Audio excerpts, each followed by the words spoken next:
ನಮಸ್ಕಾರ ಸ್ನೇಹಿತರೆ, ವಿಜಯ ವಿಶ್ವವಾಣಿಗೆ ಸ್ವಾಗತ. ನಾನು ನಾಗೇಶ್.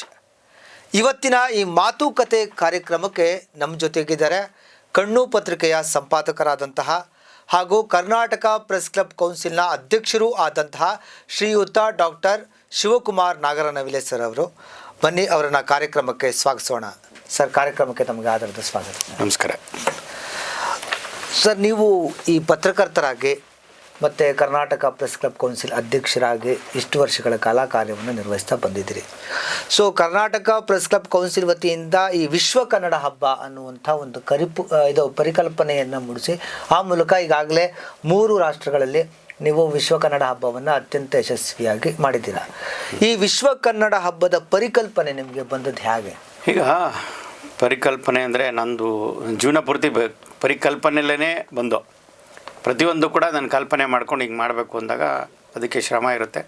ಅದರಿಂದ ನನ್ನ ಜೊತೆ ಎಲ್ಲ ಗುರುಗಳು ಆತ್ಮೀಯರೆಲ್ಲ ಇರ್ತಾರೆ. ಅವರೆಲ್ಲರ ಸಹಕಾರದಿಂದ ನಾನು ಪ್ರತಿಯೊಂದು ಸಕ್ಸಸ್ ಮಾಡ್ಕೊಳ್ತಾ ಬಂದೆ. ಈ ವಿಶ್ವ ಕನ್ನಡ ಹಬ್ಬ ಮಾಡಬೇಕಾದ್ರೆ ನಾನು ನಮ್ಮ ಗುರೂಜಿ ಸ್ವಾಮೀಜಿಗಳ ಹತ್ರ ಚರ್ಚೆ ಮಾಡಿದೆ, ನಮ್ಮ ಗುರು ಹಿರಿಯರ ಹತ್ರ ಚರ್ಚೆ ಮಾಡಿದೆ. ಏನು ಅಂತಂದರೆ, ಇವಾಗ ನಮ್ಮಲ್ಲಿ ಬೇಕಾದಷ್ಟು ಸಾಧಕರಿದ್ದಾರೆ. ಆ ಸಾಧಕರಿಗೆ ನಮ್ಮ ಸರ್ಕಾರ ರಾಜ್ಯ ಪ್ರಶಸ್ತಿಯನ್ನು ಕೊಡುತ್ತೆ, ಕೆಂಪೇಗೌಡ ಪ್ರಶಸ್ತಿಯನ್ನು ಕೊಡುತ್ತೆ. ಅದು ಏನಾಗುತ್ತೆ ಅಂದರೆ, ನಮ್ಮಲ್ಲಿ ಸಾಧಕರು ಜಾಸ್ತಿ ಇರೋದ್ರಿಂದ ಎಲ್ಲರಿಗೂ ಕೊಡೋದಕ್ಕೆ ಸಾಧ್ಯ ಆಗಲ್ಲ. ಹಾಗಾಗಿ ಈಗ ನಮ್ಮಂಥ ಸಂಘ ಸಂಸ್ಥೆಗಳು ಆ ಸಾಧಕರನ್ನ ಗುರುತಿಸಿ ಕೊಟ್ಟಾಗ ನಮ್ಮಲ್ಲಿ ಏನಾಗುತ್ತೆ, ಒಂದು ಸಮಾಜ ಸುಧಾರಣೆ ಆಗುತ್ತೆ. ಬಿಡಪ್ಪ, ನಮ್ಮ ಸಾಧನೆಗೆ ಗುರುತಿಸಿ ಇವತ್ತು ನಮಗೆ ಪ್ರಶಸ್ತಿ ಕೊಡ್ತಾ ಇದ್ದಾರೆ, ನಾವು ಇನ್ನೂ ಹೆಚ್ಚಿನ ಕೆಲಸಗಳನ್ನ ಮಾಡಬೇಕು ಅನ್ನೋ ಒಂದು ನಿಟ್ಟಿನಿಂದ ಹೆಚ್ಚಿನ ಕೆಲಸನೂ ಮಾಡ್ತಾರೆ. ಪ್ರಯತ್ನ ಏನು ಅಂತಂದರೆ, ಕನ್ನಡವನ್ನು ಉಳಿಸೋದು, ಬೆಳೆಸೋದು ಮತ್ತು ಅಂತಾರಾಷ್ಟ್ರೀಯ ಮಟ್ಟದಲ್ಲಿ ವಿಶ್ವಮಾನ್ಯವ ಪ್ರಶಸ್ತಿಯನ್ನು ಕೊಡೋವಂಥದ್ದು. ಏನಾಗುತ್ತೆ, ಇವಾಗ ನಮ್ಮ ಬೇರೆ ಬೇರೆ ದೇಶಗಳಲ್ಲಿ ನಮ್ಮ ಕನ್ನಡದ ಸಾಧಕರಿದ್ದಾರೆ, ಕನ್ನಡದಕ್ಕಾಗಿ ಕೆಲಸ ಮಾಡೋವಂಥವ್ರು. ಒಂದು ಈ ನಮ್ಮ ನಾಡಿನ ಏನು ನಮ್ಮ ಕನ್ನಡಿಗರಿದ್ದಾರೆ, ಆ ಬೇರೆ ದೇಶದಲ್ಲಿ ನೆಲೆಸಿರ್ತಾರೆ, ಅವ್ರಿಗೇನಾದರೂ ಒಂದು ಸಮಸ್ಯೆ ಬಂದಾಗ ಅವರು ಆ ಸಮಸ್ಯೆನ ಪರಿಹಾರ ಮಾಡೋವಂಥದ್ದು. ಈಗ ಕೊರೋನಾ ಸಂದರ್ಭದಲ್ಲಿ ಬೇಕಾದಷ್ಟು ಸಮಸ್ಯೆಗಳಾಯಿತು. ಅಂಥ ಸಂದರ್ಭದಲ್ಲಿ ನಮ್ಮ ಅಲ್ಲಿರೋ ಕನ್ನಡಿಗರು ಅವರು ಒಂದು ಸಮಾಜಮುಖಿ ಕೆಲಸ ಮಾಡೋವಂಥವ್ರು, ಅವರುಗಳೆಲ್ಲ ನಿಂತು ಅವ್ರಿಗೇನೆಲ್ಲ ಸೌಲಭ್ಯಗಳು ಬೇಕು ಆ ಸೌಲಭ್ಯಗಳನ್ನ ಒದಗಿಸ್ಕೊಟ್ಟು ಅವ್ರಿಗೆ ಸೇವೆಯನ್ನು ಮಾಡಿರೋವಂಥವ್ರು. ಅಂಥವ್ರಿಗೆ ನಾವು ಅಂತಾರಾಷ್ಟ್ರೀಯ ಮಟ್ಟದಲ್ಲಿ ಒಂದು ವೇದಿಕೆನ ಸೃಷ್ಟಿ ಮಾಡಿ ಆ ವೇದಿಕೆಯಲ್ಲಿ ಅಂತಾರಾಷ್ಟ್ರೀಯ ಮಟ್ಟದ ಕಲಾವಿದರುಗಳಿಗೆ ಅಲ್ಲಿಗೆ ಅವಕಾಶ ಕೊಡುವಂಥದ್ದು ಮತ್ತು ಪ್ರಶಸ್ತಿ ಕೊಡುವಂಥದ್ದು ಮತ್ತು ಕವಿಗಳು, ಸಾಹಿತಿಗಳು ಎಲ್ಲರನ್ನೂ ಕರ್ಕೊಂಡೋಗಿ ಆ ದೊಡ್ಡ ವೇದಿಕೆಯಲ್ಲಿ ಅವ್ರಿಗೆ ಪ್ರಶಸ್ತಿ ಕೊಡುವಂಥದ್ದು ಮತ್ತು ಅವರಲ್ಲಿರ್ತಕ್ಕಂಥ ಪ್ರತಿಭೆಗೆ ಅವಕಾಶ ಕೊಡುವಂಥದ್ದು ಈ ಒಂದು ವಿಶ್ವ ಕನ್ನಡ ಹಬ್ಬದ ಉದ್ದೇಶ ಕೂಡ. ಸರ್, ಇವಾಗ ಇಷ್ಟೆಲ್ಲ ಹೇಳಿದ್ರಿ. ಇವತ್ತೊಂದು ದಿನ ನಾವು ಒಂದು ಲೋಕಲ್ ಆಗಿ ಒಂದು ಕನ್ನಡ ರಾಜ್ಯೋತ್ಸವ ಮಾಡಬೇಕು ಅಂತಂದ್ರೇ ಒಂದು ದೊಡ್ಡ ಹರಸಾಹಸ. ಯಾಕಂದರೆ ಅದಕ್ಕೆ ಒಂದು ದುಡ್ಡನ್ನು ಹೊಂದಿಸುವಂಥದ್ದಿರಲಿ, ಮಗದೊಂದು ಕಾರ್ಯಕ್ರಮ ಆಯೋಜನೆ ಇವೆಲ್ಲ ಮಾಡಬೇಕಂದ್ರೇ ಕಷ್ಟ. ಅಂಥದ್ರಲ್ಲಿ ಇಲ್ಲಿರೋರನ್ನ ವಿದೇಶಕ್ಕೆ ಕರ್ಕೊಂಡು ಹೋಗಿ ಅಲ್ಲಿ ಒಂದು ವಿಶ್ವ ಕನ್ನಡ ಹಬ್ಬವನ್ನು ಮಾಡುವಂಥದ್ದು ನಿಜಕ್ಕೂ ಅದೊಂದು ಯಾವ ರೀತಿ ಅಂತಂದರೆ ದೊಡ್ಡ ಸಾಹಸನೇ. ಅದು ಇಮ್ಯಾಜಿನ್ ಕೂಡ ನಾವು ಮಾಡಲಿಕ್ಕಾಗಲ್ಲ. ಸೊ ಇಷ್ಟು ದೊಡ್ಡ ಮಟ್ಟದ ನೀವು ವಿಶ್ವ ಕನ್ನಡ ಹಬ್ಬವನ್ನು ಮಾಡಬೇಕಾದ್ರೆ ಮುಖ್ಯವಾಗಿ ಎದುಳುವಂಥದ್ದು ಆರ್ಥಿಕವಾದಂಥ ಒಂದು ಸೋರ್ಸ್ ಎಲ್ಲಿಂದ ಬರುತ್ತೆ, ಯಾವ ರೀತಿ ನೀವು ಅದನ್ನು ಅರೇಂಜ್ ಮಾಡ್ತೀರಿ ಅನ್ನೋವಂಥದ್ದು. ಸೊ ಅದ್ರ ಬಗ್ಗೆ ಹೇಳ್ಬೋದು ಅಂತ. ಖಂಡಿತ. ಯಾಕೆಂದರೆ ಈಗ ಅಂತಾರಾಷ್ಟ್ರೀಯ ಮಟ್ಟದಲ್ಲಿ ಕಾರ್ಯಕ್ರಮ ಮಾಡಬೇಕು ಅಂದಾಗ ನಮಗೆ ತುಂಬ ಚಾಲೆಂಜಿಂಗ್ ಇರುತ್ತೆ. ಏನು ಅಂತಂದರೆ, ನಮಗೆ ಅಲ್ಲಿ ನಾವು ಕಾರ್ಯಕ್ರಮ ಮಾಡಬೇಕಾದ್ರೆ ಅಲ್ಲಿ ಕನ್ನಡಿಗರು ಯಾವ ದೇಶದಲ್ಲಿ ನಮ್ಮ ಕನ್ನಡಿಗರು ಹೆಚ್ಚಿರ್ತಾರೆ ಆ ದೇಶಕ್ಕೆ ಹೋಗಿ ನಾವು ಅಲ್ಲಿ ಯಾರು ಕನ್ನಡ ಸಂಘದ ಅಧ್ಯಕ್ಷರುಗಳು ಯಾರಿದ್ದಾರೆ ಅವ್ರುಗಳ ಹತ್ರ ನಾವು ಮಾತುಕತೆ ಮಾಡಿ ಅವರು ನಾವು ಒಪ್ಪಂದ ಮಾಡಿಕೊಂಡು ನಮ್ಮ ಇಬ್ರಿಗೂ ಸರಿ ಸಮಾನವಾಗಿ ಯಾವ ರೀತಿ ಕಾರ್ಯಕ್ರಮ ಮಾಡಬೇಕಾಗತ್ತೆ ಅಂತ ನಾವು ಇಬ್ರಿಗೂ ಒಪ್ಪಂದ ಆಗುತ್ತೆ.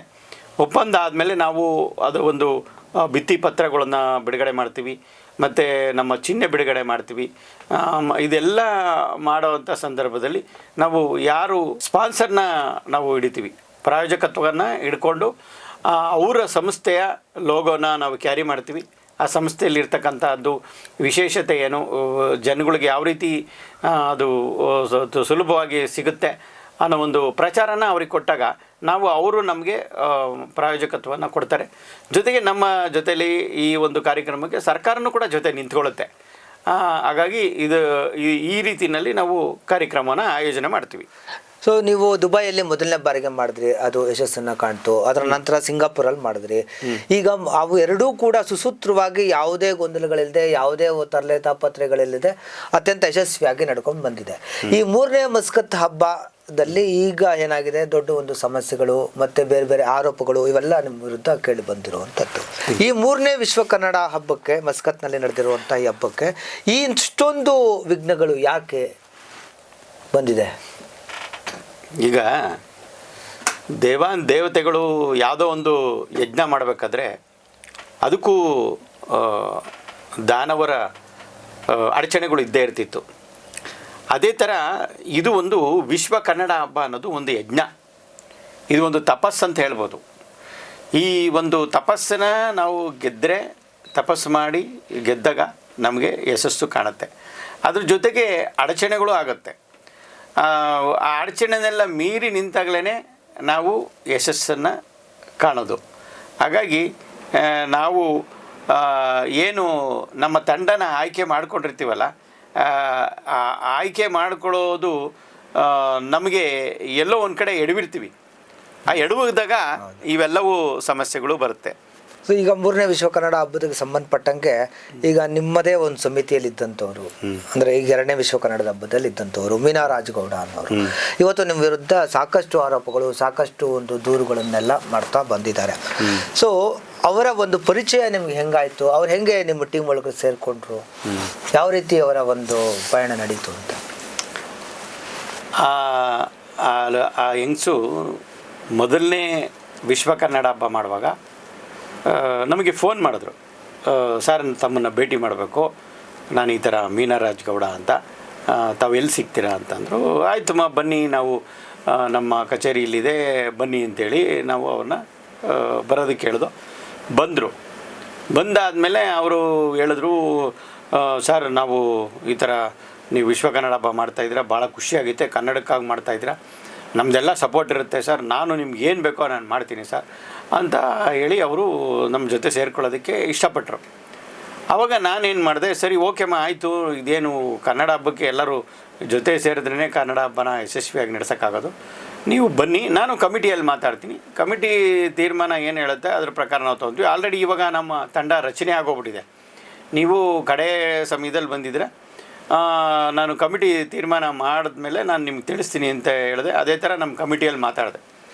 ಕಮಿಟಿಯಲ್ಲಿ ಮಾತಾಡಿದಾಗ ಏನು ಹೇಳಿದ್ರು, ನಮ್ಮ ಕೆಲವರೆಲ್ಲರೂ ಸರ್ ದಯವಿಟ್ಟು ಅವ್ರನ್ನ ನೀವು ಏನಾದರೂ ತೊಗೊಂಡ್ರೆ ನಾವು ಖಂಡಿತ ನಾವು ಯಾರೂ ಇರಲ್ಲ ಸರ್, ನೀವೇ ಮಾಡ್ಕೋಬೇಕಾಗುತ್ತೆ, ನೀವು ಅವ್ರನ್ನ ಇಟ್ಕೊಳ್ಳಿ ಇಲ್ಲ ನಮ್ಮನ್ನು ಇಟ್ಕೊಳ್ಳಿ, ಯಾವುದೋ ಒಂದು ತೀರ್ಮಾನ ಮಾಡಿ ಅಂತಂದರು. ಆವಾಗ ನಾನೇನು ಮಾಡಿದೆ, ಬೇಡಮ್ಮ ಬೇಡ, ನೀವು ಇಷ್ಟು ಬೇಜಾರು ಮಾಡ್ಕೊಳ್ಳೋದಾದರೆ ಬೇಡ, ನಾವು ನೀವಿರಿ, ಅವ್ರನ್ನ ನಾವು ತೊಗೊಳ್ಳೋದು ಬೇಡ ಅಂತ ಹೇಳ್ಬಿಟ್ಟು ನಾನು ಅವ್ರನ್ನ ತೊಗೊಳ್ಳಿಲ್ಲ. ಸೊ ಯಾವ ಕಾರಣಕ್ಕೆ ಅವ್ರ ಸಮಿತಿಯವರು ಇವ್ರನ್ನ ಬೇಡ ಅಂತಂದ್ರು ಸರ್? ಅಂದರೆ ನನಗೆ ಹೇಳಿದ್ದು ಪ್ರಕಾರ ಆ ಎಮ್ಮ ಸ್ಟಿಂಗ್ ಆಪ್ರೇಷನ್ಗಳು ಮಾಡ್ತಾರೆ, ಆಮೇಲೆ ನಿಮ್ಮನ್ನೇ ಬ್ಲ್ಯಾಕ್ ಮೇಲ್ ಮಾಡ್ತಾರೆ, ಆವಾಗ ನಿಮಗೆ ತೊಂದರೆ ಆಗುತ್ತೆ, ಅದರಿಂದ ನೀವು ಅವ್ರನ್ನ ತೊಗೊಳ್ಳೋದು ಸರಿಯಲ್ಲ, ಮತ್ತು ನಮಗೆಲ್ಲ ಡ್ಯಾಮೇಜ್ ಮಾಡ್ತಾರೆ ಆ ಎಮ್ಮ ಅಂತ ಹೇಳಿದ್ರು. ಸರಿ ಆಯಿತು ಬಿಡಮ್ಮ, ಏನೋ ಒಬ್ಬಗೀಗ ಏನಂತಂದರೆ ಇವತ್ತು ಒಬ್ಬರ ಮೇಲೊಬ್ಬರು ಹೇಳೋದು ಸಹಜ.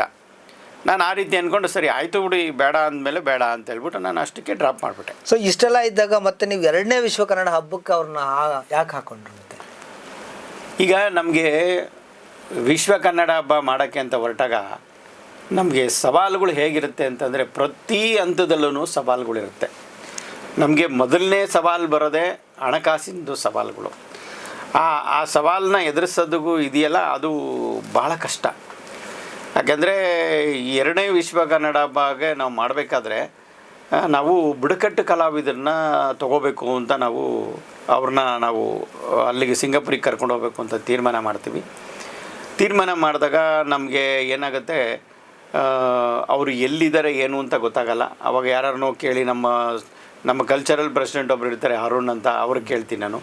ಯಾಕೆಂದರೆ ನಾವು ಏನೋ ಒಂದು ಮಾಡೋ ಒಂದು ಕಾರ್ಯಕ್ರಮ ಒಂದು ಸಮಾಜಮುಖಿಯಾಗಿರಬೇಕು, ಜೊತೆಗೆ ಜನ ನೋಡಿದ್ರೂ ಮೆಚ್ಚಬೇಕು, ಭಗವಂತನೂ ಮೆಚ್ಚಬೇಕು. ಯಾಕೆಂದರೆ ಇವತ್ತು ಎಲ್ಲರಿಗೂ ವೇದಿಕೆ ಸಿಗುತ್ತೆ, ಅಂತಾರಾಷ್ಟ್ರೀಯ ಮಟ್ಟದಲ್ಲಿ ಬೆಳೆದಿರೋವಂಥವ್ರಿಗೆ ಅವಕಾಶಗಳು ಸಿಗುತ್ತೆ. ಈಗ ನನ್ನ ಉದ್ದೇಶ ಏನಂದರೆ ನಾವು ಪತ್ರಿಕೆ ಇವತ್ತು ಕೂಡ ನಮ್ಮ ಪತ್ರಿಕೆಯಲ್ಲಿ ನಾವೇನಾದರೂ ಒಂದು ಸಂದರ್ಶನ ಮಾಡಬೇಕು ಅಂದರೆ ನಾವು ಹೊಸಬರಿಗೆ ಮಾಡೋದು. ಏನಕ್ಕೆ ಅಂದರೆ ಅವ್ರಿಗೊಂದು ವೇದಿಕೆ ಸಿಗಲಿ, ಅವ್ರು ಬೆಳೀಲಿ ಅನ್ನೋ ಉದ್ದೇಶ ಇಟ್ಕೊಂಡು. ಈಗ ನಮ್ಮ ಪತ್ರಿಕೆಯಲ್ಲಿ ನಮ್ಮ ಸುದೀಪ್ ಆಗ್ಬೋದು, ಯಶ್ ಆಗ್ಬೋದು, ಇನ್ನು ತುಂಬ ಎಲ್ಲ ದಿಗ್ಗಜರನ್ನು ನಮ್ಮ ಪತ್ರಿಕೆಯಲ್ಲಿ ಮೊದಲನೇದಾಗಿ ನಾವು ಸಂದರ್ಶನ ಮಾಡಿ ಅವರೆಲ್ಲ ಇವತ್ತು ಬೆಳೆದು ನಿಂತಿದ್ದಾರೆ. ಅದೇ ಥರ ನಮ್ಮ ವಿಶ್ವ ಕನ್ನಡ ಹಬ್ಬಕ್ಕೆ ನಾವು ಬುಡಕಟ್ಟು ಕಲಾವಿದರನ್ನ ಕಾಡಲ್ಲಿ ಹೋಗಿ ಅವ್ರದ್ದೆಲ್ಲ ಶೂಟ್ ಮಾಡಿಕೊಂಡು ಅವ್ರನ್ನ ಆಯ್ಕೆ ಮಾಡಿ ನಿಮ್ಮನ್ನು ಆಯ್ಕೆ ಮಾಡಿದ್ದೀವಮ್ಮ, ನೀವು ಬರಬೇಕು 10 ಜನ ನೀವು ಇದಕ್ಕೆ ಅಂದರೆ ಅವ್ರಿಗೆ ನಂಬಿಕೆನೇ ಇಲ್ಲ. ಅಯ್ಯೋ ನಮಗೆಲ್ಲ ಪಾಸ್ಪೋರ್ಟೇ ಆಗಲ್ಲ, ನಮ್ಮ ಹತ್ರ ಏನೂ ಇಲ್ಲ, ನಮ್ಮನ್ನು ಹೆಂಗೆ ಕರ್ಕೊಂಡು ಹೋಗ್ತೀರಾ ಅಂತ. ಆವಾಗ ನಮಗದು ದೊಡ್ಡ ಸವಾಲು. ಅವ್ರಿಗೆಲ್ಲ ಪಾಸ್ಪೋರ್ಟ್ ಮಾಡಿಸಿ ಏನೇನು ಡಾಕ್ಯುಮೆಂಟ್ಸ್ ಬೇಕೋ ಎಲ್ಲ ಕೊಟ್ಟು ಅವ್ರಿಗೆಲ್ಲ ಪಾಸ್ಪೋರ್ಟ್ ಆಗೋಯ್ತು. ಪಾಸ್ಪೋರ್ಟ್ ಆದಮೇಲೆ ಅವ್ರನ್ನ ಕರ್ಕೊಂಡು ಹೋಗ್ಬೇಕಲ್ಲ, ಯಾಕೆಂದರೆ ಇಲ್ಲಿಂದ 100 ಜನದ ಮೇಲೆ ಹೋಗ್ತಾ ಇದ್ದೀವಿ ನಾವು. ಎಲ್ಲ ಟೆಕ್ನಿಷಿಯನ್ನು, ಡ್ಯಾನ್ಸರು, ಮತ್ತು ನಮ್ಮ ನಿರೂಪಕರು, ಆಮೇಲೆ ನಮಗೆ ವಸ್ತ್ರ ವಿನ್ಯಾಸ ಮಾಡೋರು ಅಂಥವ್ರು, ಮತ್ತು ಅಲ್ಲಿ ಕಾರ್ಯಕ್ರಮದ ಒಂದು LED ಬರಬೇಕಾದ್ರೆ VJ ಅಂತ ಇರ್ತಾರೆ, ಸೌಂಡ್ ಇಂಜಿನಿಯರ್ ಇರ್ತಾರೆ. ಅವ್ರನ್ನೆಲ್ಲ ಕರ್ಕೊಂಡು ಹೋಗೋದು ನಮಗೊಂದು ದೊಡ್ಡ ಸವಾಲಾಗಿರುತ್ತೆ. ಆವಾಗ ನಮಗೆಲ್ಲರಿಗೂ ಟಿಕೆಟ್ ಮಾಡಬೇಕಾಗತ್ತೆ. ಈಗ ಸೆಲೆಬ್ರಿಟಿಗಳು ಬರ್ತಾರೆ ಅಂದರೆ ಅವ್ರಿಗೆ ಬಿಸ್ನೆಸ್ ಕ್ಲಾಸ್ ಮಾಡಬೇಕಾಗತ್ತೆ. ಈ ಹಣಕಾಸಿಂದು ಸಮಸ್ಯೆ, ಯಾಕೆಂದರೆ ಸರ್ಕಾರದಿಂದ ಕೊಡಬೇಕಾದ್ರೆ ಸುಮ್ಮನೆ ಅವರು ಕೊಡೋದಿಲ್ಲ, ನಾವು ಕಾರ್ಯಕ್ರಮ ಮಾಡಾದ್ಮೇಲೆ ಕೊಡ್ತಾರೆ. ಅಲ್ಲಿವರೆಗೂ ನಾವು ಬಂಡವಾಳ ಹೂಡಬೇಕಾಗತ್ತೆ. ಅಂಥ ಸಂದರ್ಭದಲ್ಲಿ ಈ ಎಮ್ಮನ್ನು ನಾವು 2ನೇ ವಿಶ್ವ ಕನ್ನಡ ಹಬ್ಬದಲ್ಲಿ ಅಷ್ಟಾಗಿ ನಾವು ತಗೊಂಡಿರಲಿಲ್ಲ. ಕೊನೆಗೆ ಏನಾಯಿತು, ನಮಗೆ ಹಣಕಾಸಿಂದು ಮುಗ್ಗಟ್ಟು ಜಾಸ್ತಿ ಆದಾಗ ಆ ಎಮ್ಮನೇ ಬಂದು ಕೇಳ್ಕೊಂಡ್ರು, ಸರ್ ನಮ್ಮನ್ನು ತಗೊಳ್ಳಿ, ನಾವು ಏನು ಬೇಕಾದ್ರೂ ಸಪೋರ್ಟ್ ಮಾಡ್ತೀವಿ, ನಿಮ್ಮ ಜೊತೇಲಿ ಇರ್ತೀವಿ ಅಂತ ಅಂದರು. ಸರಿ ಆಯ್ತಮ್ಮ ಬನ್ನಿ ಅಂತ ಜೊತೆಯಲ್ಲೇ ತೊಗೊಂಡಾದ್ಮೇಲೆ ಬಂದು ಪ್ರಾರಂಭದಲ್ಲೇ ಎಮ್ಮ ಕೆಲವು ಅಡಚಣೆಗಳನ್ನ ಮಾಡೋದು, ಇನ್ನೊಬ್ರಿಗೆ ಡಿಸ್ಟರ್ಬ್ ಮಾಡೋದು, ಯಾರ್ದೋ ವಾಯ್ಸನ್ನ ತೊಗೊಂಡೋಗಿ ಇನ್ನೊಬ್ರಿಗೆ ಕಳಿಸೋದು. ಕಂಪ್ಲೀಟ್ ಎಮ್ಮ ಸ್ಟಿಂಗ್ ಆಪ್ರೇಷನ್ ಅಂತ ಏನು ಇದು ಮಾಡಿದ್ರು, ಅದೇ ಥರ ಸ್ಟಿಂಗ್ ಆಪ್ರೇಷನ್ ಥರ ಎಮ್ಮ ಒಬ್ರಿಗೊಬ್ರಿಗೆ ಚಾಡಿ ತಂದಿಕ್ಕೋದು, ಒಬ್ರಿಗೊಬ್ರಿಗೆ ಜಗಳ ತಂದಿಕ್ಕೋದು, ಈ ಥರದ್ದೆಲ್ಲ ಮಾಡೋಕ್ಕೆ ಶುರುವಾಯಿತು. ನಾವು ಸ್ವಲ್ಪ ಹಂಗೆ ಸೈಲೆಂಟಾಗಿದ್ದು. ಕೊನೆ ಮೂಮೆಂಟಲ್ಲಿ ನಮಗೆ ಹಣಕಾಸಿನ ತೊಂದರೆ ಜಾಸ್ತಿ ಆದಾಗ ಎಮ್ಮ ಹೇಳಿದ್ರು, ಸರ್ ನಾನು ನಿಮಗೆ ಸ್ಪಾನ್ಸರ್ಶಿಪ್ಪು ತರ್ತೀನಿ ಸರ್. ಆಯ್ತಮ್ಮ ತೊಗೊಂಬ, ಸ್ಪಾನ್ಸರ್ಶಿಪ್ ತಂದ ಮೇಲೆ ನಿನಗೆ ಅದೇನು ಪರ್ಸೆಂಟೇಜನ್ನು ಕೂಡ ನಾವು ಕೊಡ್ತೀವಿ, ತೊಗೊಂಬಮ್ಮ. ಆಮೇಲೆ ಸರ್ ನಾನು ನಿಮ್ಮ ವಿಶ್ವ ಕನ್ನಡ ಹಬ್ಬಕ್ಕೆ ಇನ್ವೆಸ್ಟ್ಮೆಂಟ್ ಮಾಡ್ತೀನಿ, ನನಗೇನು ನೀವು ಕೊಡ್ತೀರಾ? ನಾನು ಹೇಳಿದೆ, ನೋಡಿಮ್ಮ, ಇದು ನಮ್ಮದೊಂದು ಸ್ಲ್ಯಾಬ್ ಇದೆ, ಏನಂತಂದರೆ ಕಂಪ್ಲೀಟ್ ಕಾರ್ಯಕ್ರಮದ ಜವಾಬ್ದಾರಿ ತೊಗೊಂಡು ವಿಶ್ವ ಕನ್ನಡ ಹಬ್ಬಕ್ಕೆ ಅವರು ವೇದಿಕೆ ಮೇಲೆ ಕೂತ್ಕೊಳ್ಳೋದು ಎಲ್ಲ ಅವ್ರನ್ನೇ ಹೈಲೈಟ್ ಮಾಡೋದು. ಆ ಥರದ್ದಿದ್ದಾಗ 25 ಲಕ್ಷ ರೂಪಾಯಿ ಪ್ಯಾಕೇಜ್ ಇರುತ್ತೆ. ಅದೇನಕ್ಕೆ ಅಂದರೆ ನಮಗೆ ಆರ್ಥಿಕ ನೆರವು ಬೇಕಲ್ಲ, ಅವ್ರನ್ನ ನಾವು ವೇದಿಕೆ ಮೇಲೆ ಕುಂಡಿಸ್ತೀವಿ, ಅವ್ರಿಗೆ ಯಾವ ರೀತಿ ಬೇಕೋ ಅವ್ರಿಗೆಲ್ಲ ಫೆಸಿಲಿಟಿಗಳನ್ನ ಒದಗಿಸ್ಕೊಡ್ತೀವಿ, ಎಲ್ಲವೂ ಮಾಡ್ತೀವಿ. ಸರಿ ಅಮ್ಮ, ನಾನು 25 ಕೊಡೋಕ್ಕಾಗಲ್ಲ ಸರ್, ನನಗೆ ಒಂದು 15 ಕೊಡ್ತೀನಿ. ನಾನು ಹೇಳಿದೆ, ನೋಡಮ್ಮ, ನೀವು ಕೊನೆ ಮೂಮೆಂಟಲ್ಲಿ ಬಂದಿದ್ದೀರಿ, ಆಯಿತು 15 ಏನು ನೀವು ಕೊಡ್ತೀರಾ ಕೊಡಿ, ಏನು ನನ್ನ ಕೈಲಿಂದ ಸಾಧ್ಯವಾಗುತ್ತೋ ನಾನು ಅಮೌಂಟನ್ನ ಕೂಡ ನಾನು ವಾಪಸ್ಸು ನಿಮಗೆ ಕಳಿಸ್ಕೊಡ್ತೀನಿ ಅಂತ ಹೇಳಿದೆ. ಸರಿ ಆಯಿತು ಅಂತ ಒಪ್ಕೊಂಡ್ರು. 15 ಲಕ್ಷನೂ ಕೂಡ ಟ್ರಾನ್ಸ್ಫರ್ ಮಾಡಿದ್ರು. ಟ್ರಾನ್ಸ್ಫರ್ ಮಾಡಾದಮೇಲೆ 10 ಲಕ್ಷ ಒಂದ್ಸಲಿ ಮಾಡಿದ್ರು, 5 ಲಕ್ಷ ಒಂದ್ಸಲಿ ಮಾಡಿದ್ರು. ಮಾಡಾದಮೇಲೆ ಏನಾಯಿತು, ಸರಿ ಕಾರ್ಯಕ್ರಮ ಮುಗೀತು. ಕಾರ್ಯಕ್ರಮ ಮುಗಿದಾದ್ಮೇಲೆ ಯಾವುದಾದ್ರು ಒಂಚೂರು ಸ್ಪಾನ್ಸರ್ ಬಂದಾಗೆಲ್ಲ ಎಮ್ಮನ ಅಕೌಂಟ್ಗೆ ನಾವು ಅಮೌಂಟನ್ನ ಟ್ರಾನ್ಸ್ಫರ್ ಮಾಡಿದ್ದೀವಿ. ಆಮೇಲೆ ಈ ಎಮ್ಮ ಟಿಕೀಟು, ಅಕಾಮಡೇಷನ್ನು ಮತ್ತು ಫುಡ್ಡು ಮತ್ತು ಅಲ್ಲೆಲ್ಲ ಇದು ಏನಪ್ಪ ಪ್ರವಾಸ ಹೋಗಿರೋವಂಥದ್ದು, ಮತ್ತು ಎಮ್ಮನಿಗೆ ಫೋಟೋಶೂಟ್ ಮಾಡಿಸಿರೋವಂಥದ್ದು, ನಮ್ಮ ಸ್ಮರಣ ಸಂಚಿಕೆಯಲ್ಲಿ 2 ಪೇಜ್ ಎಮ್ಮನಿಗೆ ಅಡ್ವರ್ಟೈಸ್ಮೆಂಟ್ ಕೊಟ್ಟಿರೋವಂಥದ್ದು, ಮತ್ತು ವೇದಿಕೆ ಮೇಲೆ ಕುಣಿಸಿರೋವಂಥದ್ದು, ಮತ್ತು ವಿಶ್ವ ಕನ್ನಡತಿ ಪ್ರಶಸ್ತಿ ಕೊಟ್ಟಿರೋವಂಥದ್ದು, ಮತ್ತು ಪ್ರೆಸ್ ಮೀಟಲ್ಲಿ ಕುಣಿಸಿರೋವಂಥದ್ದು ಎಲ್ಲ ಸೌಲಭ್ಯಗಳ್ನು ಈ ಎಮ್ ಕೊಡ್ತೀವಿ. ಕೊಟ್ಟು ಈ ಎಮ್ಮನಿಗೆ ಅಮೌಂಟನ್ನ ರಿಟರ್ನ್ ಮಾಡ್ತೀವಿ. ಈ ಎಮ್ಮ ಏನು ಮಾಡುತ್ತೆ, ಒಂದು 10-15 ಲಕ್ಷ ರೂಪಾಯಿ ಸ್ಪಾನ್ಸರ್ನ ಹೊರಗಡೆಯಿಂದ ತೊಗೊಂಬರುತ್ತೆ. ತೊಗೊಂಬಂದು ಅದನ್ನು ಒಂದು ಸ್ವಲ್ಪ ಅಮೌಂಟ್ನ 4 ಲಕ್ಷ ಚಿಲ್ಲರೆ ಮಾತ್ರ ಅಮೌಂಟ್ ಹಾಕ್ಬಿಟ್ಟು ಮಿಕ್ಕಿದ್ದ ಅಮೌಂಟ್ನ ನುಂಗಾಕ್ಬಿಡುತ್ತೆ. ನನಗೆ ಗೊತ್ತಾಗುತ್ತೆ, ನಾನು ಯಾರ ಹತ್ರನೂ ಎಮ್ಮ ನನಗೆ ವಾಪಸ್ ಹಣ ಬೇಕು ಅಂತ ಹೇಳ್ತಾ ಇರುತ್ತೆ. ಅಲ್ಲಮ್ಮ, ನಿಮಗೆ ಅಷ್ಟೊಂದು ಅಮೌಂಟ್ನ ವಾಪಸ್ ನಿಮಗೆ 10,68,000 ರೂಪಾಯಿ ನಿಮ್ಮ ಅಕೌಂಟ್ಗೆ ಹಾಕಿದ್ದೀವಿ, ಮತ್ತೆ ಅದ್ರ ಬಗ್ಗೆ ದಾಖಲೆ ಇದೆ, ಎಲ್ಲವೂ ದಾಖಲೆ ಇದೆ ನಮ್ಮ ಹತ್ರ. ಅಮೌಂಟ್ನ ಅಕೌಂಟ್ ಮೂಲಕ ಈ ಅಮ್ಮ ಏನು ಪ್ಲ್ಯಾನ್ ಮಾಡಿದ್ರು ಅಂದರೆ, ನಮಗೆ ಕ್ಯಾಶ್ ಕೊಡಿ ಅಂತ ಕೂತ್ಕೊಂಡ್ರಿ ಅಮ್ಮ. ಸರ್ ನನಗೆ ರಿಟರ್ನ್ ಮಾಡೋದನ್ನ ಕ್ಯಾಶ್ ಕೊಡಿ ಅಂತ. ನಮ್ಮ ಆಡಿಟ್ರು ಅಷ್ಟೊತ್ತಿಗೆಲ್ಲ ಬೈದಿದ್ರು, ಇನ್ಮೇಲೆ ಯಾವುದೇ ಕ್ಯಾಶಿನ ಹ್ಯಾಂಡ್ಲು ಮಾಡಿಕೊಡ್ದು, ನೀವು ಏನಿದ್ರು ಅಕೌಂಟ್ ಥ್ರೂ ಮಾಡಬೇಕು ಅಂತ. ಸರಿ, ಅವ್ರದ್ದೊಂದು ಭಯ ಇತ್ತು, ಇಲ್ಲಾಂದರೆ ನಾನು ಕ್ಯಾಶ್ ಕೊಟ್ಬಿಡ್ತಿದ್ನೋ ಏನೋ. ಸರಿ, ನಾನು ಅಕೌಂಟ್ ಥ್ರೂನೇ ಒಂದ್ಸಲಿ 3 ಲಕ್ಷ ಎಲ್ಲವೂ ನಮ್ಮ ಹತ್ರ ದಾಖಲೆ ಇದೆ ನೋಡಿ, ಇಲ್ಲೇ ಇದೆ. ಯಾಕಂದರೆ ಆ ಅಮ್ಮ ಒಬ್ಬರು ಮೀಡಿಯಾ ಸಂಪಾದಕರಿಗೆ ಫೋನ್ ಮಾಡಿ ಆ ಅಮ್ಮ ಧಮಕಿ ಹಾಕ್ತಾರೆ, ನಿಮ್ಮ ಮೇಲೆ ಮಾನನಷ್ಟ ಮೊಕದ್ದಮೆ ಹೂಡ್ತೀವಿ, ನೀವು ಹೆಂಗೆ ಅವ್ರು ಹೇಳಿದ್ದನ್ನು ಕೇಳ್ತೀರಾ, ದಾಖಲೆನೇ ಇಟ್ಕೊಂಡಿಲ್ಲ ಅಂತ. ಎಲ್ಲವೂ ಪ್ರತಿಯೊಂದು ಪಿನ್ ಟು ಪಿನ್ ದಾಖಲೆ ಇದೆ ನೋಡಿ. ಇದು ಆ ಎಮ್ಮಗೆ ನೋಡಿ, 2 ಲಕ್ಷ ಒಂದ್ಸಲಿ, 18,500 ಒಂದ್ಸಲಿ, 4,50,000 ಒಂದ್ಸಲಿ, 3 ಲಕ್ಷ ಒಂದ್ಸರಿ, ಇನ್ನೊಂದು 1 ಲಕ್ಷ ಅದು ಇನ್ನೊಂದು ಫೈಲಲ್ಲಿದೆ ನೋಡಿ. ಈ ರೀತಿ ಆ ಎಮ್ಮನಿಗೆ ಅಕೌಂಟ್ಗೆ ಟ್ರಾನ್ಸ್ಫರ್ ಮಾಡ್ತೀವಿ. ಟ್ರಾನ್ಸ್ಫರ್ ಮಾಡಾದಮೇಲೆ ಈ ಅಮ್ಮ ನಮಗೆ 10 ಲಕ್ಷ ರೂಪಾಯಿ ಏನಿದೆ ಮಿನಿಸ್ಟ್ರಿಂದ ತೊಗೊಂಬಂದಿದ್ದ ಹಣನ ನಮಗೆ ರಿಟರ್ನ್ ಮಾಡಲ್ಲ. ಅದು ರಿಟರ್ನ್ ಮಾಡದೇ ಇದ್ದಾಗ ನಾನೇನು ಹೇಳ್ತೀನಿ ನೋಡಿ, ಅದನ್ನು ರಿಟರ್ನ್ ಮಾಡಬೇಕು, ನೀವು ರಿಟರ್ನ್ ಮಾಡಿಲ್ಲ ಅಂತಂದಾಗ ಯಮನಿಗೆ ಕೋಪ ಬರುತ್ತೆ.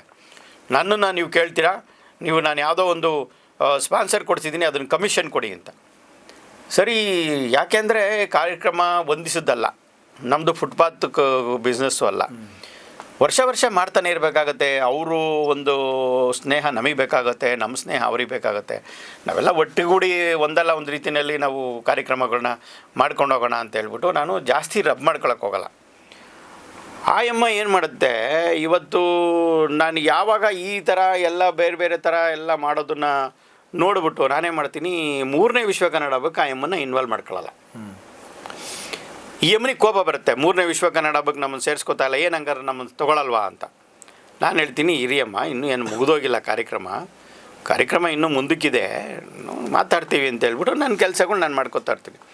ಈ ಅಮ್ಮ ಏನು ಮಾಡುತ್ತೆ, ಇವತ್ತು ಒಬ್ಬರು ಗಣ್ಯ ವ್ಯಕ್ತಿಗಳ ಹತ್ರ ಹೋಗ್ಬಿಟ್ಟು ಅವ್ರಿಗೆ ಇನ್ವಿಟೇಷನ್ ಕೊಟ್ಟು, ಸಾರಿ ಈ ಕಾರ್ಯಕ್ರಮಕ್ಕೆ ಬರಬೇಕು ಅಂತ. ಇನ್ನೂ 3-4 ತಿಂಗಳಿಗೆ ಮುಂಚೆನೇ ಅಲ್ಲಿ ಹೋಗಿ ನಾವು ಸೋಷಿಯಲ್ ಮೀಡ್ಯಾದಲ್ಲಿ ಆಗ್ತಿದ್ದಂಗೆ ಇಮ್ಮಿಡಿಯೇಟಾಗಿ ಅವ್ರಿಗೆ ಫೋನು, ಸಾರ್ ಅಲ್ಲಿ ಹೋಗ್ಬೇಡಿ ಸರ್, ಅವ್ನು ದೊಡ್ಡ ಮೋಸ್ಕರ ಸರ್, ನಮಗೆಲ್ಲ ಮೋಸ ಮಾಡಿದ್ದಾನೆ ಸರ್, ಅವ್ನು ಸರಿ ಇಲ್ಲ ಸರ್, ಹಂಗೆ ಸರ್ ಹಿಂಗೆ ಸರ್, ಓದೋರಿಗೆಲ್ಲ ಎಲ್ಲರಿಗೂ ತೊಂದರೆ ಮಾಡ್ತಾನೆ ಅವನು ಅಂತ ಅವ್ರಿಗೆ ಹೇಳೋದು.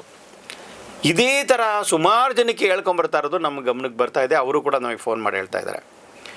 ಆಮೇಲೆ ನಾವು ಇದು ಒಂದು ನಮ್ಮ ಇದಕ್ಕೆ ಏನು ಮಂತ್ರಾಲಯಕ್ಕೆ ಹೋಗ್ತೀವಿ.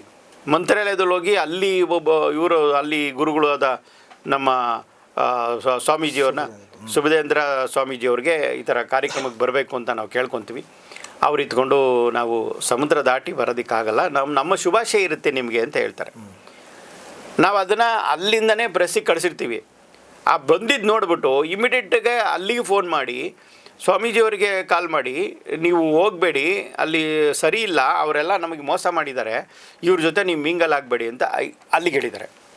ಹಿಂಗೆ ನಮ್ಗೆ ಎಷ್ಟು ಜನ ನಮ್ಮ ಫಿಲಿಮ್ ಆಕ್ಟ್ರುಗಳು, ಪ್ರೇಮ್ ಆಗ್ಬೋದು, ನಮ್ಮ ಸುಧಾರಾಣಿ ಆಗ್ಬೋದು, ಎಲ್ಲ ಪ್ರತಿಯೊಬ್ಬರಿಗೂ ಅವ್ರಿಗೆಲ್ಲ ಬೆದರಿಕೆ ಇಕ್ಕೋದು, ಫೋನ್ ಮಾಡೋದು, ನೀವು ಹೋಗಬೇಡಿ, ಕಾರ್ಯಕ್ರಮ ನಡೆಯಲ್ಲ, ಅವ್ರ ಮೇಲೆ ಕೇಸ್ ಆಗ್ತಾಯಿದೆ ಅಂತ ಹೇಳೋದು. ಈಗ ನನಗೆ ಆ ಅಮ್ಮ ಹೆಣ್ಣೆಂಗ್ಸು, ಅವ್ರ ಹತ್ರ ನಾನು ಏನು ಜಗಳ ಮಾಡೋದು, ಅದು ಎಲ್ಲಿವರೆಗೂ ಮಾಡ್ತಾರೋ ಮಾಡಲಿ, ನನಗೆ ಭಯ ಇಲ್ಲ. ಯಾಕೆಂದ್ರೆ ನಾನು ಸತ್ಯವಾಗಿದ್ದೀನಿ, ನನಗೆ ಭಯ ಇಲ್ಲ. ಅವ್ರ ಜೊತೆಗೆ ಇನ್ನೂ 3 ಜನ ಇರ್ತಾರೆ, ಪ್ರತಿಭಾ ಪಟವರ್ಧನ್, ರಂಜಿತಾ, ಆಮೇಲೆ ಪವನ್. ಈ 3 ಜನ ಜೊತೆ ಹಾಕ್ಕೋತಾರೆ. ಈ ರಂಜಿತಾ, ಈ ಹುಡುಗಿ ಏನಿದೆ, ಇನ್ನೂ ಚಿಕ್ಕ ಹುಡುಗಿ, ಮದುವೆ ಆಗಿದೆ, ಆ ಹುಡುಗಿನ ಜೊತೆಗೆ ಸೇರಿಸ್ಕೊಂಡು ಈ ಹುಡುಗಿ ಪ್ರತಿಯೊಬ್ರಿಗೂ ಆಡಿಯೋ ಕಳಿಸೋದು. ಅವ್ರ ಜೊತೆ ಯಾರ್ಯಾರು ನಮಗೆ ಪರಿಚಯ ಇರುತ್ತೆ, ಇವಾಗ ನೀವು ಪರಿಚಯ ಇದ್ದರೆ ನಿಮಗೆ ಕಳಿಸೋದು, ಇವ್ರದ್ದೆಲ್ಲ ಹಿಂಗಾಗಿದೆ, ಇವ್ರ ಮೇಲೆ ಕೇಸ್ ಆಗಿದೆ, ಅವ್ರ ಮೇಲೆ ಕಂಪ್ಲೇಂಟ್ ಕೊಡ್ತಾಯಿದ್ದೀವಿ, ಇವ್ರನ್ನ ಅರೆಸ್ಟ್ ಮಾಡ್ತಾಯಿದ್ದೀವಿ ಅಂತ ಹಿಂಗೆಲ್ಲ ಕಳಿಸೋದು. ಸರಿ, ನನಗೆ ಎಲ್ಲೋ ಒಂದು ಕಡೆ ಪ್ರಾಬ್ಲಮ್ ಏನೋ ಮಾಡ್ತಾ ಇದ್ದಾರೆ ಅನ್ನೋದು ನನಗೆ ಅರಿವಾಗ್ತಾಯಿತ್ತು. ಆದರೆ ನನಗೆ ನನ್ನೇನು ಮಾಡಬಲ್ಲರು ಅನ್ನೋದು ಕೂಡ ಧೈರ್ಯ ಕೂಡ ಇತ್ತು, ಮಂಡು ಧೈರ್ಯ ಆಯಿತು. ಇವರೇನು ಮಾಡ್ತಾರೆ, ಕಾರ್ಯಕ್ರಮ ಹತ್ರ ಬರೋವರೆಗೂ ಸುಮ್ಮನಿರ್ತಾರೆ. ಯಾಕೆಂದರೆ ಒಂದು ಕಾರ್ಯಕ್ರಮ ಟೇಕಪ್ ಆಗೋದಕ್ಕೆ 1 ವರ್ಷ ಬೇಕು. ಹತ್ರ ಬರೋವರೆಗೂ ಸುಮ್ಮನಿರ್ತಾರೆ.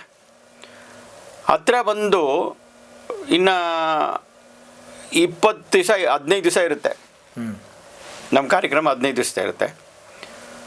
11ನೇ ತಾರೀಕು ನಮ್ಮ ನಮ್ಮ ನಮ್ಮ ನಮ್ಮ ಬಿಲ್ಡಿಂಗ್ ಓನರು ನಮ್ಮ ಮನೆ ಮತ್ತು ನಮ್ಮ ಆಫೀಸು ಎರಡೂ ಒಂದೇ ಕಡೆ ಇರುತ್ತೆ. ಆ ಓನರ್ಗೂ ನಮಗೂ ತಕರಾರು ನಡೀತಿರುತ್ತೆ ಕೋರ್ಟಲ್ಲಿ. ಅಲ್ಲಿಂದ ಏನು ಮಾಡ್ಕೊತಾರೆ, ಅವ್ರ ಜೊತೆ ಸೇರ್ಕೊಂಬಿಟ್ಟು ಕೋರ್ಟಿಂದ ಎವಿಕ್ಷನ್ ಆರ್ಡರ್ ಮಾಡಿಸ್ಕೊತಾರೆ. ಅದು ನಮಗೆ ಗಮನಕ್ಕೆ ಬರಲ್ಲ. ನಮಗೆ ಎವಿಕ್ಷನ್ ಆಗಿರೋದು ಗೊತ್ತಿಲ್ಲ, ನೋಟಿಸ್ ಇಲ್ಲ, ಏನೂ ಇಲ್ಲ. ನಾನು ಬೆಳಿಗ್ಗೆ ಯಾರೊಬ್ಬರು ಸಚಿವರನ್ನ ಭೇಟಿ ಮಾಡಬೇಕು ಅಂತೇಳಿ ನಾವು ಹೋಗ್ತೀವಿ. ಹೋಗೋದನ್ನೇ ಕಾಯ್ಕೊಂಡಿದ್ದಾರೆ, ಸುತ್ತಲೂ ಕಾಯ್ಕೊಂಡಿದ್ದಾರೆ, ನಮಗೆ ಗೊತ್ತಿಲ್ಲ.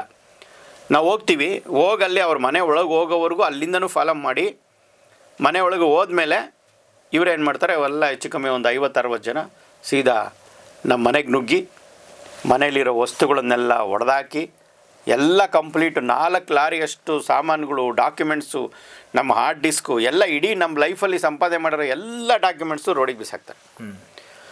ರೋಡಿಗೆ ಬಿಸಾಕಿದ್ದಲ್ದಿರನೇ ಇವ್ರು ಏನು ಮಾಡ್ತಾರೆ, ಕವಿತಾ ರೆಡ್ಡಿಯನ್ನು ನಮ್ಮ ಹುಡುಗಿಯೊಬ್ಬರ ನಮ್ಮಲ್ಲಿ ಕೆಲಸ ಮಾಡ್ತಿದ್ದು ಹುಡುಗಿನ ಅಡ್ಜಸ್ಟ್ ಮಾಡಿಕೊಂಡು ಅವಳ ಮೂಲಕ laptop, hard disk, passport, entire documents, important documents ಮತ್ತು ಬ್ಲಾಂಕ್ ಚೆಕ್ಗಳು. ಯಾಕೆಂದರೆ ನಾವು ಚೆಕ್ಗಳನ್ನ ಸಿಗ್ನೇಚರ್ ಹಾಕಿ ಇಟ್ಟಿರ್ತೀವಿ. ಯಾಕೆಂದರೆ ಯಾರನ್ನ ಬಂದಾಗ ನಾವು ಎಲ್ಲೋ ಹೊರಗಡೆ ಹೋಗಿರ್ತೀವಿ, ಕೊಡೋದಕ್ಕಾಗಲ್ಲ ಅಂತ ಹೇಳ್ಬಿಟ್ಟು ಬ್ಲ್ಯಾಂಕ್ ಚೆಕ್ನ ಸಿಗ್ನೇಚರ್ ಹಾಕಿಟ್ಟಿರ್ತೀವಿ. ನಮ್ಮ ಹುಡುಗರು ಬಂದು ಅಮೌಂಟ್ನ ಬರೆದ್ಬಿಟ್ಟು ಅವ್ರಿಗೆ ಕೊಟ್ಟಿರ್ತಾರೆ. ಆ ಚೆಕ್ಕನ್ನು ನಾನು ಇದರಲ್ಲಿ ಇಟ್ಟಿರ್ತೀನಿ, ಲಾಕರಲ್ಲಿ. ಕೀ ಕೂಡ ಅಲ್ಲೇ ಇರುತ್ತೆ. ಅವತ್ತು ಹೋಗೋ ದಿವಸ ನಾನು ಅವಳು ಕವಿತಾ ರೆಡ್ಡಿ ಕೇಳ್ತೀನಿ, ಕೀ ಎಲ್ಲಮ್ಮ ಅಂತ ಕೇಳಿದೆ. ಲಾಕ್ ಮಾಡಿಬಿಟ್ಟು ಅವಳಿಗೆ ಕೀ ಕೊಟ್ಟೋಗೋದು ನಾನು. ಎಲ್ಲಮ್ಮ ಕೀ ಅಂತ ಕೇಳ್ತೀನಿ. ಇಲ್ಲ ಸರ್, ಇಲ್ಲೆಲ್ಲೂ ಇಲ್ಲ ಅಂತ ಹೇಳಿ ನಾಟಕ ಮಾಡಿಬಿಡ್ತಾಳೆ. ಸರಿ ಬಿಡು, ಆಯಿತು, ಹುಷಾರು ನೋಡ್ಕೊ ಅಂತ ಹೇಳ್ಬಿಟ್ಟು ಹೊರಟೋಗ್ತೀನಿ. ಅವಳ ಹತ್ರ ಕೀ ಇಸ್ಕೊಂಡು ಪ್ರತಿಯೊಂದು ಡಾಕ್ಯುಮೆಂಟ್ಸನ್ನು ಎಲ್ಲ ಕಂಪ್ಲೀಟ್ ಎಲ್ಲ ಬಿಸಾಕ್ತಾರೆ. ಇವಳು ಯಾವುದ್ಯಾವ್ದು ಬೇಕೋ ಮೇಯ್ನ್ ತೊಗೊಂಡ್ಬಿಟ್ಟು ಲ್ಯಾಪ್ಟಾಪ್ನು ತೊಗೊಂಡು ಅವಳು ಎಸ್ಕೇಪ್ ಆಗಿಬಿಡ್ತಾಳೆ. ಇವ್ರೇನು ಮಾಡ್ತಾರೆ, ಪಾಸ್ಪೋರ್ಟ್ನು ಕೂಡ ಎಸ್ಕೇಪ್ ಮಾಡಿಬಿಡ್ತಾರೆ. ಈಗ ನಾವು ಹೆಂಗೋ ಅವಳ ಉದ್ದೇಶ ಏನಂತಂದರೆ, ಅವರು ಹೇಳಿರ್ತಾರೆ, ಅಮ್ಮ ಮೀನಾ ರಾಜ್ಗೌಡ, ರಂಜಿತಾ ಇವರೆಲ್ಲ ಹೇಳಿರ್ತಾರೆ, ಅವನ್ನ ಏರ್ಪೋರ್ಟಲ್ಲೇ ಅರೆಸ್ಟ್ ಮಾಡ್ತೀವಿ ಅಂತ. ನನಗೇನು ಧೈರ್ಯ ಅಂತಂದರೆ, ಏರ್ಪೋರ್ಟಲ್ಲಿ ಹೆಂಗೆ ಅರೆಸ್ಟ್ ಮಾಡ್ತಾರೆ? ನಾನೇನು ಟೆರರಿಸ್ಟಾ, ನಕ್ಸಲೇಟಾ, ಅಥವಾ ನಾನು ಡಕಾಯ್ತನ? ನನ್ನ ಯಾಕೆ ಅರೆಸ್ಟ್ ಮಾಡ್ತಾರೆ ಅನ್ನೋ ಒಂದು ಧೈರ್ಯ ನನಗೆ. ಇವರೇನು ಮಾಡ್ತಾರೆ, 11ನೇ ತಾರೀಕು ನಮ್ಮನೆ ಕಂಪ್ಲೀಟು ಇದಾಗುತ್ತೆ, ಮನೆ ಆಫೀಸ್ ಎಲ್ಲ ಇದಾಗ್ಬಿಡುತ್ತೆ. ಸೇಮ್ ಡೇ ಹೋಗಿ ಗೋವಿಂದರಾಜ್ ನಗರ ಜ್ಯೂರಿಸ್ಡಿಕ್ಷನ್ ನಮ್ಮನೆ. ಸೇಮ್ ಡೇ ಹೋಗಿ ಗೋವಿಂದರಾಜ್ ನಗರ ಪೊಲೀಸ್ ಸ್ಟೇಷನಿಗೆ ಕಂಪ್ಲೇಂಟ್ ಕೊಡ್ತಾರೆ. ಏನಂತ, ನಮಗೆ 20 ಲಕ್ಷ ರೂಪಾಯಿ ದುಡ್ಡು ತಗೊಂಡಿದ್ದಾನೆ, 20 ಲಕ್ಷ ರೂಪಾಯಿ ದುಡ್ಡು ತೊಗೊಂಡು ಮೆಂಬರ್ಶಿಪ್ ಕೊಡ್ತೀನಿ ಅಂತ ಹೇಳಿದ್ದಾನೆ, ನಮ್ಮನ್ನು ವಿಶ್ವ ಕನ್ನಡ ಹಬ್ಬನ ಅಧ್ಯಕ್ಷರು ಮಾಡ್ತೀನಿ ಅಂತ ಹೇಳಿದ್ದಾನೆ ಅಂತ ಹೇಳ್ಬಿಟ್ಟು ಚೀಟಿಂಗ್ ಕೇಸ್ನ ಕೊಟ್ಬಿಡ್ತಾರೆ. ಈಗ ಪೊಲೀಸ್ನವ್ರಿಗೆ ಏನು ಗೊತ್ತು, ಹೆಣ್ಮಕ್ಳು ಬಂದರು, ಏನೋ ತೊಂದರೆಯಲ್ಲಿದ್ದಾರೆ, ಕಂಪ್ಲೇಂಟ್ ತೊಗೋಬೇಕು, ತಗೊಂಡ್ರು. ಇಲ್ಲಿ ಒಂದು ಕಡೆ ಹೇಳ್ತಾಳೆ ಅಮ್ಮ, ನನಗೆ ದುಡ್ಡು ಬರಬೇಕು, ನನಗೆ ದುಡ್ಡು ಕೊಟ್ಟಿಲ್ಲ ಅಂತ ಒಂದು ಕಡೆ ಹೇಳ್ತಾಳೆ ಅಮ್ಮ. ಒಂದು ಕಡೆ ಹೇಳ್ತಾಳೆ 20 ಲಕ್ಷ ರೂಪಾಯಿ ತೊಗೊಂಡಿದ್ದಾರೆ, ಮೆಂಬರ್ಶಿಪ್ ಮಾಡಿಕೊಂಡು ನಿಮ್ಮನ್ನು ಮಹಿಳಾ ರಾಜ್ಯಾಧ್ಯಕ್ಷನಾಗಿ ಮಾಡ್ತೀನಿ ಅಂತ. ಈಗ ಯಾರಾದರೂ ಈ ಜನ ಇವಾಗ ಎಲ್ಲ ಕಡೆ ಚಾನಲ್ಗಳಲ್ಲಿ ಎಲ್ಲ ಹಾಕಿದಾರಲ್ಲ, ಯಾರಾದರೂ ಒಂದು ಮೆಂಬರ್ಶಿಪ್ಗೆ, ಇವತ್ತು ಕ್ಲಬ್ಗಳಲ್ಲಿ ಮೆಂಬರ್ಶಿಪ್ ತೊಗೊಳಕ್ಕೇ 20 ಲಕ್ಷ ಇರಲ್ಲ. ಅಂಥದ್ರಲ್ಲಿ ಈ ಒಂದು ಕರ್ನಾಟಕ ಪ್ರೆಸ್ ಕ್ಲಬ್ ಕೌನ್ಸಿಲಲ್ಲಿ ಮೆಂಬರ್ಶಿಪ್ ಮಾಡಿಸಿ ರಾಜ್ಯಾಧ್ಯಕ್ಷ ಮಾಡೋದಕ್ಕೆ 20 ಲಕ್ಷ ಕೊಟ್ಟಿರ್ತಾರ ಇಲ್ವಾ ಅನ್ನೋಷ್ಟು ಜನ ಮೂರ್ಖರಲ್ಲ. ಅಂದರೆ ಇವರು ಪೊಲೀಸವ್ರಿಗೂ ಮಿಸ್ಗೈಡ್ ಮಾಡಿದ್ದಾರೆ, ಚಾನಲ್ ಅವ್ರಿಗೂ ಮಿಸ್ಗೈಡ್ ಮಾಡಿದ್ದಾರೆ. ಒಂದೊಂದು ಚಾನಲಲ್ಲಿ ಒಂದೊಂದು ಥರ ಹೇಳ್ತಾರೆ ಅಮ್ಮ. ಹಂಗೆ ಹೇಳಿ ನಾನು ಎಲ್ಲ ಕಡೆಯೂ ಕಂಪ್ಲೀಟ್ ನಮ್ಮ ಇಡೀ ಟೀಮ್ನ ಎಲ್ಲರನ್ನೂ ಕಳಿಸ್ಬಿಡ್ತೀನಿ ನಾನು. ನನಗೆ ಗೊತ್ತು ಇವರು ಏನೋ ತೊಂದರೆ ಮಾಡ್ತಾಯಿದ್ದಾರೆ ಇವರು ಅಂತ. ಎಲ್ಲರನ್ನೂ ಕಳಿಸ್ಬಿಟ್ಟು ನಂದು ಪಾಸ್ಪೋರ್ಟ್ ಇಲ್ದಂಗೆ ಮಾಡಿಬಿಟ್ರು. ಪಾಸ್ಪೋರ್ಟ್ ಇಲ್ದಂಗೆ ಮಾಡಿದಾಗ ನಮ್ಮ ದಿನೇಶ್ ಜೋಶಿ ಅಂತ ಅವರು ನಮ್ಮ ವಿಶ್ವ ಕನ್ನಡ ಅಧ್ಯಕ್ಷರವರು, ಅವರು ನೀವು ಬರಲೇಬೇಕು, ಎಲ್ಲ ನಮ್ಮ ಸ್ವಾಮೀಜಿ ಗುರೂಜಿಗಳು ಎಲ್ಲರೂ, ಇಲ್ಲಪ್ಪ ನೀನಿಲ್ಲ ಅಂದರೆ ನಾವು ಹೋಗಲ್ಲ. ನಾನು ಹೇಳ್ತೀನಿ ಸರ್, ದಯವಿಟ್ಟು ಯಾರೂ ಹೋಗಲ್ಲ ಅಂತ ಹೇಳ್ಬಿಡಿ, ದಯವಿಟ್ಟು ಎಲ್ಲರೂ ಹೋಗಿ, ನಾನು ಕೊನೆಗೆ ನಾನು ಬರ್ತೀನಿ ಅಂತ. ಎಲ್ಲ ಒಂದು ಡೌಟ್ ಆಗುತ್ತೆ ನಮಗೆ, ಪಾಸ್ಪೋರ್ಟ್ ಬೇರೆ ಸಿಕ್ಕಿಲ್ಲ, ಪಾಸ್ಪೋರ್ಟು ಕಳೆದೋಗಿದೆ, ಮತ್ತೆ ಅಪ್ಲೈ ಮಾಡಿದ್ದೀವಿ, ಮತ್ತು ಅಲ್ಲಿ ಸೇಮ್ ಸ್ಟೇಷನಿಗೆ ಬರುತ್ತೆ. ಅವ್ರಿಗೆ ಏನಂತಂದರೆ, ಸ್ಟೇಷನ್ಗೆ ನಾನೇ ಫೋನ್ ಮಾಡಿದ್ದೀನಿ, ಈ ಥರದ್ದೇನೋ ಒಂದು ಕಂಪ್ಲೇಂಟ್ ಬಂದಿದೆಯಾ ಅಂತ. ಈ ಅಮ್ಮ ಕಂಪ್ಲೇಂಟ್ ಕೊಟ್ಬಿಟ್ಟು ಏನು ಮಾಡ್ತಾಳೆ, ಎಲ್ಲರಿಗೂ ಕಳಿಸಿದ್ದಾಳೆ ಅದನ್ನು. ನಮ್ಮ ಫ್ರೆಂಡ್ ಸರ್ಕಲ್ಲು, ನಮ್ಮ ಸೆಲೆಬ್ರಿಟಿಗಳಿಗೆ ಎಲ್ಲರಿಗೂ ಕಳಿಸಿದ್ದಾಳೆ. ಕಾರ್ಯಕ್ರಮ ನಡೆಯಲ್ಲ, ಅವ್ರ ಮೇಲೆ ಕೇಸ್ ರಿಜಿಸ್ಟರ್ ಆಗಿದೆ, ನೀವು ಹೋದರೆ ನಿಮ್ಮನ್ನು ಅರೆಸ್ಟ್ ಮಾಡ್ತಾರೆ ಅಂತ ಎಲ್ಲರಿಗೂ ಕಳಿಸಿದ್ದಾಳೆ. ನನಗೆ ಗೊತ್ತಾದಮೇಲೆ ನಾನೇನು ಮಾಡಿದೆ, ನಾನು ಗೋವಿಂದರಾಜ್ ನಗರ ಇನ್ಸ್ಪೆಕ್ಟ್ರಿಗೆ ಕಾಲ್ ಮಾಡಿದೆ, ಈ ಥರ ಏನಾದ್ರು ಕಂಪ್ಲೇಂಟ್ ಬಂದಿದೆಯಾ ಅಂತ. ಹೌದು ಬಂದಿದೆ ನಿಮ್ಮ ಮೇಲೆ ಕಂಪ್ಲೇಂಟು, ಬನ್ನಿ ಅಂದರು. ಆಯಿತು ನಾನು ಫ್ರೀ ಮಾಡ್ಕೊಂಡು ಬರ್ತೀನಿ ಅಂತ ಹೇಳ್ಬಿಟ್ಟು ನನಗೆ ಹೋಗೋದಕ್ಕೆ ಟೈಮ್ ಇರಲಿಲ್ಲ, ಎಲ್ಲ ವ್ಯವಸ್ಥೆ ಮಾಡೋದಿತ್ತು, ಯಾಕಂದರೆ ಇನ್ನೊಂದು ವಾರ ಇತ್ತು ಕಾರ್ಯಕ್ರಮ. ಸರಿ ಎಲ್ಲ ವ್ಯವಸ್ಥೆ ಮಾಡ್ತೀನಿ. ಆವಾಗ ನಮ್ಮ ದಿನೇಶ್ ಜೋಶಿ ಅವರು ನೀವು ಬರಲೇಬೇಕು ಶಿವಕುಮಾರ್, ಅವೆಲ್ಲ ಗೊತ್ತಿಲ್ಲ, ನಾನು ಮಾತಾಡ್ತೀನಿ ಅಂತ ಹೇಳ್ಬಿಟ್ಟು ಎಲ್ಲರೂ ಇನ್ಫ್ಲುಯೆನ್ಸ್ ಮಾಡ್ತಾರೆ ಇನ್ಸ್ಪೆಕ್ಟ್ರಿಗೆ, ದಯವಿಟ್ಟು ಅದನ್ನು ಪಾಸ್ಪೋರ್ಟ್ನ ಕ್ಲಿಯರ್ ಮಾಡ್ಕೊಳ್ಸಿ ಅಂತ. ಏನು ಮಾಡಿದ್ರು ಒಪ್ಪಲ್ಲ. ಬ್ರೇಕ್ ತೊಗೊಂಡು ಮತ್ತೆ ಸೇರೋಣ.